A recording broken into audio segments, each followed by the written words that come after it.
In this video, I'm going to be looking at another battle from the Norman Conquests. This is just a scenario booklet, but the next one in order is Stamford Bridge. So this is Yorkshire, England, 25 September 1066. So this battle essentially is falling in like 5 days after the Fulford battle that we just did, where the Norwegians had an overwhelming victory against the Earls of Northumbria. And so now Hardrada, Harold Hardrada and Tostig Godwinson with the Norwegian forces are in another position in near Yorkshire, and they're not really expecting this attack, another attack here coming in from the Saxons. And the Saxons here are led by the king, King Harold II Godwinson, and I think these are his brothers that are holding both flanks, Leofwine Godwinson and Girth Godwinson. So the Norwegians are a little bit outnumbered here, and they're not prepared, and so this shows in the differences between the counters in the game, and because they have a smaller force to start with, but they do have Ori's battle that will come in later in the game, possibly, but they're not sure when and if they'll even make it in time. So it should be an interesting one to watch. It says the playing time is about an hour, so I should be able to do this in one video. Let's go down to the map. So looking at the map, this shot is an overview of the battle at the beginning of Stamford Bridge. And in the green units, you see the Saxons. And in the center, with the yellow stripe, you've got King Harold Godwinson. And then on the right flank with the pink, you've got Girth Godwinson and his battle. And then the blue on the left flank is Leofwine Godwinson. And they're kind of backed up against the river. You can see there's a road that crosses through, and that road actually is the only way you can cross the river. But the Saxons are going to have the first move, and they're going to just dive right in to the attack. On the defense, you see a very small force there of Norwegians in the tan color.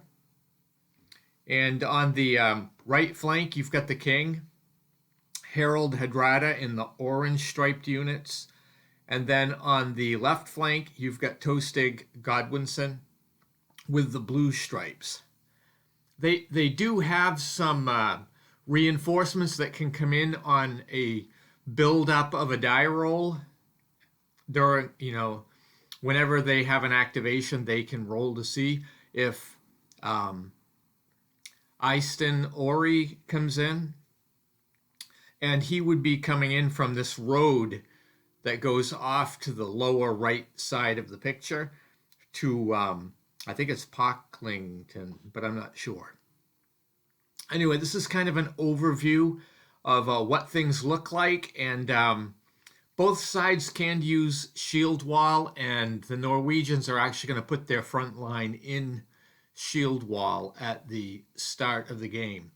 That's going to give them like a -1 modifier if they get shocked, but they're not going to be able to combat.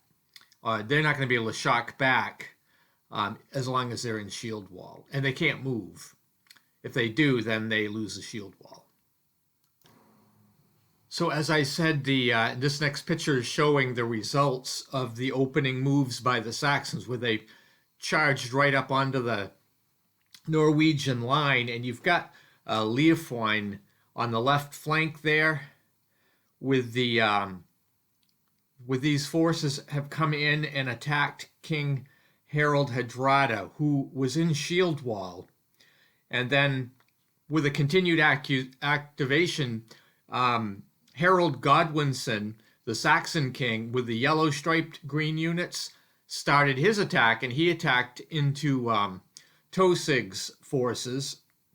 They are also in shield wall with that -1 modifier. But we start to see some of the effects, and you can see, as shown in this picture, that the Norwegian line is getting pushed back. I'm skipping through in this next picture through a few more activations. And here in the tan units with the orange, you've got King Hardrada, the Norwegian king. And I mean, he got nailed here in combat, but he cheated death, so he's still on the board. And the line is kind of holding as much as possible. Actually, Tostig's part of the line is holding up a little bit better at this stage. And there's still, of course, no sign of Ori's battle coming in to relieve these guys.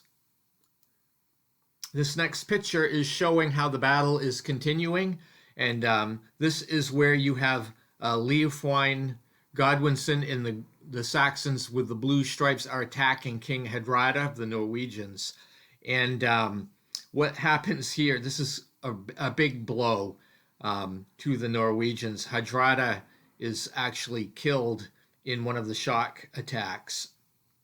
And so he was with an axe unit, but he is gone. And this is a permanent 5-point loss on the flight level. So that's really going to hurt the Norwegians, as it should, because, their king just went down.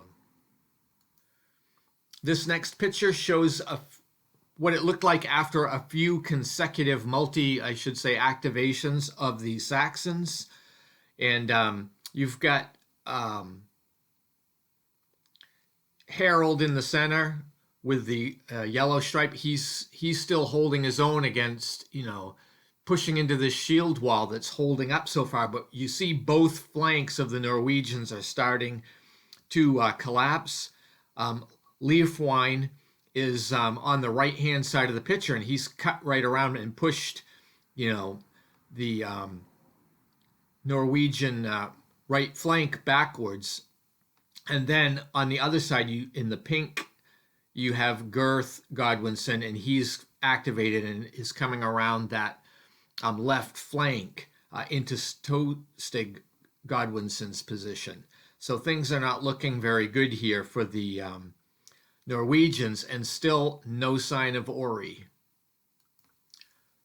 This next picture is the last picture of the game, because what happened is that the Norwegians failed their flight roll, their flight check. They had so many losses, plus the king, that they ended up fleeing. But Tostig made a good battle of it, holding that left flank down for the Norwegians. But you can see the right flank is completely compromised, and just the center is holding up in this case. So this battle goes to the Saxons. This is fairly historical. Harold was killed, I believe, in this battle. I think Tostig was too, but in my game, Tostig didn't get killed on a die roll, but possibly he was killed during the flight. So anyway, that's kind of what this game turned out. It took less than an hour for me to play this solitaire, so that's pretty good. Anyway, stay tuned if you'd like to see some more videos on war games. Have a great day.